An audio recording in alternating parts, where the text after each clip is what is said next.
Hello, this is going to be the first element I demonstrate on my channel for me to look back on, and it is manganese. Today I'm going to be telling you how I got my sample of metal manganese and why it's tougher than a lot of other elements. So we first start off with these batteries, which has a needed component for the manganese extraction we're going to get. That is known as manganese dioxide. That's what we're going to be getting from these batteries. You can also just order it from a pottery supply store. It's really easy to get. I have an entire bag of it from my local pottery store, so it's pretty easy to get. And we're not just going to be getting manganese dioxide and calling it a day. We're also going to be adding aluminum powder to it to make a thermite style reaction. So what is a thermite style reaction? It's a reaction with aluminum and primarily iron oxide. In this reaction, that's exactly what I'm doing, and I'm igniting it with a strip of magnesium. It's a super hot burning reaction used to usually fuse railroads together. But in this case, I'm going to be using, instead of rust, manganese dioxide, which is a lot harder to do. For a typical thermite reaction, you use rust or iron oxide and aluminum powder. This burns pretty hot, and it was the one you saw before. But in our case, we're going to be using manganese dioxide. Now, I've done this before, and I'm going to show you some clips of me doing it before and why it went wrong. So, as we're going to talk about, manganese has a very low boiling point compared to other metals. So when you light this thermite, it's super energetic, and most of that energy goes into boiling the manganese metal, which means you don't get a lot of it. In this case, I put a lid over it to hopefully try and collect some of that metal. The pressure buildup caused it to explode here, which means I didn't get any product. Here, I tried to do it out in the open, but of course, it burned really, really fast, and I didn't get any product. If you want it just to look cool, do it. But in this case, you need to find a way to either slow down the reaction or add a buffer. Now, it may seem like there's nothing you can do, but as I discussed before, you can add a buffer or a flux, whatever you want to call it. Now, I do have a flux, borax. It's a very, very common laundry chemical that you'll have around, sodium tetraborate.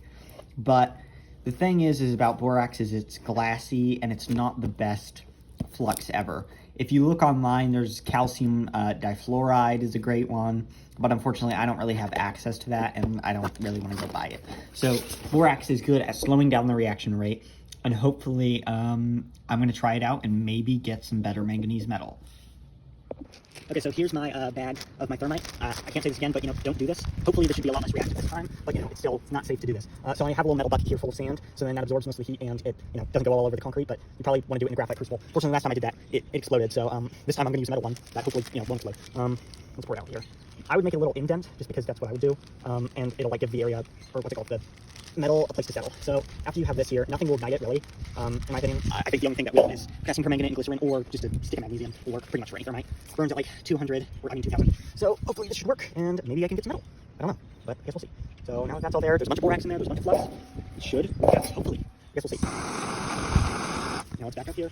It's burning a lot slower, that's promising. Yeah, ignore the fumes, but that is burning a lot slower, maybe too slow.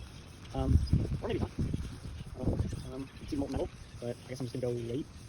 So I have this on like 5 times speed because of how slow this was, and my spoiler alert, my final product wasn't great. I kept on saying in the background, oh, this looks good, but it seemed that it went too slow and didn't really give a chance for the manganese metal to fully melt.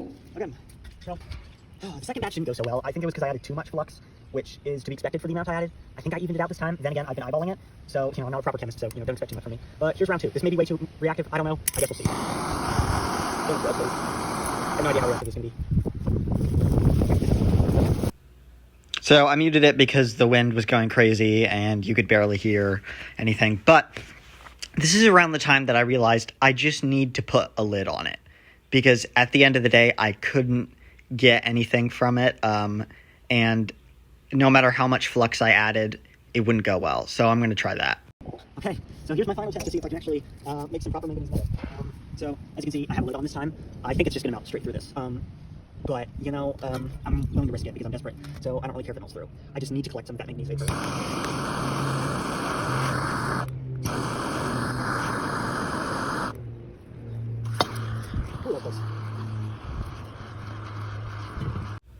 So as you can see, it's burning in the crucible there, but I'm surprised it didn't seem to be burning through the aluminum at all.